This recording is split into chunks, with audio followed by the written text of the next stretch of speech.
कुछ दिन बाद विराट कोहली की बेटी को रेप थ्रेट्स मिलते हैं, बलात्कार करने की धमकी मिलती है। रोज कोई ना कोई न्यूज सुनने में आती है, यहाँ बलात्कार हुआ, वहां बलात्कार हुआ। छोटी बच्ची से लेकर एक वृद्ध महिला, यहाँ तक कि डेड बॉडी को नहीं छोड़ा जा रहा है। मुझे लोगों की परवाह नहीं है, लोगों की चिंता नहीं है, मुझे चिंता है इन बच्चों की, इन स्टूडेंट्स की, जहाँ पर टैलेंट के नाम पर हुस्न परियां जिस्मानी प्रदर्शन करती हैं, हुस्न के जरिए पैसे बनाए जाते हैं, सेक्सुअल एक्टिविटीज में बहुत गंदे तरीके से इंडल्ज हो जाते। हमारे पूर्वज स्वामी विवेकानंद जी, राष्ट्रपिता महात्मा गांधी, एपीजे अब्दुल कलाम सर, बाबा साहेब भीमराव अंबेडकर। नमस्कार, जय हिंद। आज का जो वीडियो है ना, वो इंडियन एजुकेशन सिस्टम सीरीज का तीसरा पार्ट है और मैं इसमें बात करने वाला हूँ हमारे एजुकेशन सिस्टम के वर्किंग प्रोसेस पर। तो चलिए शुरुआत करते हैं। कल्पना कीजिए कि ये जो आप व्हाइट बोर्ड देख रहे हैं ना, वो हमारा देश भारत है और इसमें जो बीच में जो गोला देख रहे हैं वो हमारे देश का एजुकेशन सिस्टम है।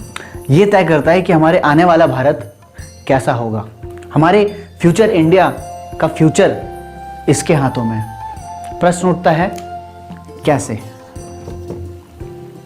जब फ्यूचर इंडिया को इसका पार्ट बनाया जाता है, फ्यूचर इंडिया यानी कि हमारे देश के बच्चे, जब इन बच्चों के पेरेंट्स इनका नाम स्कूलों में कराते हैं, तब से उनकी एजुकेशन स्टार्ट हो जाती है।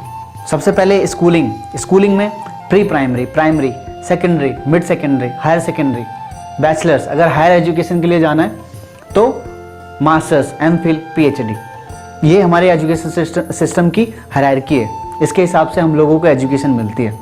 जब बच्चा अपनी एजुकेशन पूरी कर निकलता है तो इस पूरे प्रोसेस के दौरान ये हमारा एजुकेशन सिस्टम इस बच्चों के मन में, उसके अंदर कौन कौन सी क्वालिटीज़ के सीड बोने में कामयाब होता है या काम कर रहा है या नहीं कर रहा है, हम उस पर बात करेंगे।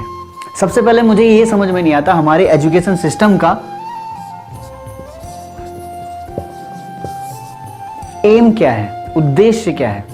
आपको अगर समझ में आए तो मेरी हेल्प कीजिएगा। मैं ये क्यों बोल रहा हूँ, आपको वीडियो की सीरीज के अंत तक समझ में आ जाएगा।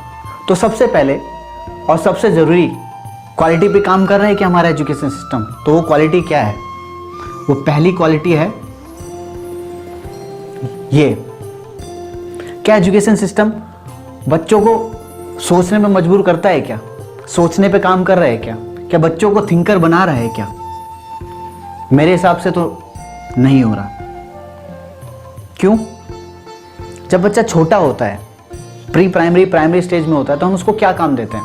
बेटा पहाड़े याद कर लो, बेटा पोएम्स याद कर लो, बेटा कॉन्टिनेंट्स के नाम याद कर लो, बेटा वोकैबुलरी याद कर लो, बेटा ओशियंस के नाम याद कर लो, बेटा कंट्रीज और उनकी कैपिटल्स का नाम याद कर लो। यही काम करवाते हैं ना। ये चीज़ यहाँ पर थोड़ी बहुत हजम हो जाती है। क्या यही काम हम सेकेंडरी, हायर सेकेंडरी स्कूलों के बच्चों को नहीं करा रहे? लेकिन वहाँ थोड़ी चीज़ें बदल गई। वहाँ हम क्या करा रहे? ये लॉ याद कर लो, वो लॉ याद कर लो, उसकी डेफिनेशन रट लो, इसकी डेफिनेशन रट लो, उसकी थ्योरम याद कर लो, ये थ्योरम याद कर लो, उसकी डेरिवेशन याद कर लो, ये डेरिवेशन याद कर लो, वो डेरिवेशन याद कर लो। ज़रा याद कीजिए कि आपको न्यूटन्स लॉ क्या डेफिनेशन एज इट इज़ याद है? बर्नौली प्रिंसिपल याद है? हमको ये बोला जाता था कि एज इट इज़ जैसे बुक में लिखा हुआ है, डिट्टो अगर तुमने नहीं लिखा तुमको नंबर नहीं मिलेगा। जैसे बुक में लिखा है वैसे ही याद करना है। और क्यों याद करना है? क्योंकि एग्जाम में 1 मार्क का 2 मार्क के क्वेश्चन आने उससे। ये डेफिनेशन बताओ, वो डेफिनेशन बताओ, ये डेरिवेशन लिखो, वो डेरिवेशन लिखो, इस तरीके से क्वेश्चन आते हैं। चलिए यहाँ भी ये बात हजम कर लेते हैं हम। लेकिन क्या यही काम हम हायर एजुकेशन में नहीं कर रहे? रटो एग्जाम दो भूल जाओ, रटो एग्जाम दो भूल जाओ। हम लोग सभी जानते हैं, चाहे नॉर्मल बैचलर्स हो, चाहे इंजीनियरिंग हो, चाहे मास्टर्स हो, बच्चा एग्जाम से 2-3 दिन पहले ही पढ़ता है। क्यों? क्योंकि उसको पता है कि ये इस तरीके से क्वेश्चन आएंगे, 2-3 दिन पढ़ने में से, रटने से हो जाएगा। रटा, एग्जाम दिया, भूल गया। ये जो मैं बात बोल रहा हूँ ये कोरोना से पहले की बात बोल रहा हूँ। और अब कोरोना के दौरान क्या हो रहा है? अब सब ऑनलाइन हो गया है, सब ओपन बुक हो गया है। एग्जाम होते हैं, टाइम डिसाइड होता है, उस टाइम के अंदर क्वेश्चन आ जाते हैं ऑनलाइन। तो बच्चों को क्या करना होता है? उन क्वेश्चन के ढूंढ के क्वेश्चन के आंसर लिखने होते हैं, अपलोड कर देने होते हैं। इस पूरे प्रोसीजर में बच्चे को किस फेज पर सोचने में मजबूर किया गया, उससे क्या सीखा उसने, बच्चे ने, यहाँ तक कि पीएचडी महज एक डिग्री बन के रह गई है। पीएचडी का फुल फॉर्म क्या है? Doctor of philosophy. Philosophy word जहाँ यूज होता है ना, उसका मतलब ही थिंकर से। क्या स्टूडेंट, क्या लोग पीएचडी करने के बाद खुद को कह सकते हैं कि मैं थिंकर हूँ, जो कि ऑफिशियली टैग मिल जाता है, नाम के आगे डॉक्टर लग जाता है? क्या ये बात बोल सकते हैं कि पीएचडी में ऐसा क्या काम किया थिंकर वाला? पीएचडी इसलिए करनी है क्योंकि पीएचडी के बाद थोड़े जॉब ऑप्शंस ओपन हो जाते हैं। क्या डिग्री के लिए पढ़ रहे हैं हम? अगर डिग्री मिल भी गई तो उससे क्या फ़ायदा है? खुद विचार कीजिएगा और सही निर्णय लीजिएगा। अब बात करता हूं सेकंड क्वालिटी की, इमेजिनेशन। क्या हमारा एजुकेशन सिस्टम बच्चों की कल्पना शक्ति को बढ़ाने के लिए काम कर रहा है क्या? उनकी इमेजिनेशन पावर पर काम कर रहा है क्या? मेरे हिसाब से तो नहीं हो रहा है। चलिए उदाहरण से समझते हैं। क्या कभी आपने अपनी तुलना बाकी किसी जानवर से की है?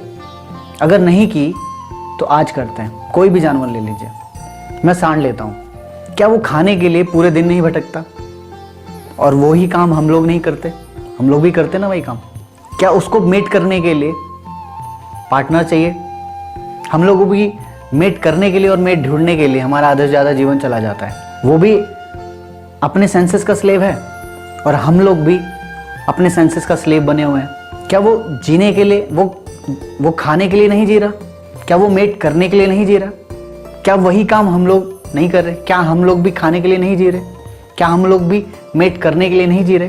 तो क्या चीज़ें हमको बाकी जानवरों से अलग बनाती है? वो एक चीज़ है, वो ये है इमेजिनेशन। इसी की वजह से हम लोग इतना इवॉल्व कर पाए हैं। क्या कभी आपने देखा है कि कोई सांड अपनी फीमेल पार्टनर के लिए गज़ल लिख रहा हो, गज़ल सुना रहा हो, उसको इम्प्रेस करने के लिए, उसकी तस्वीर बना रहा हो? नहीं ना।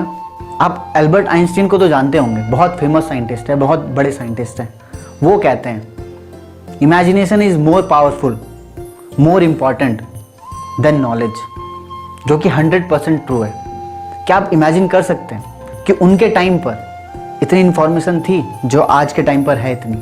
क्या आप इमेजिन कर सकते हैं कि धरती पर रहकर लोग ये इमेजिन कर सकते हैं कि धरती के बाहर भी कोई दुनिया होगी, पूरा ब्रह्मांड होगा, हमारा सोलर सिस्टम कैसा दिखता होगा, जो कभी किसी ने देखा नहीं, उसके बावजूद वो सच में उसकी इमेज बनाने में कामयाब हो जाते हैं, सोचने में कामयाब हो जाते हैं। ज़रा सोचिए इस बात को। क्या हमारे एजुकेशन सिस्टम में ये काम किया जा रहा है? खुद विचार कीजिएगा। अब बात करते हैं तीसरी क्वालिटी की,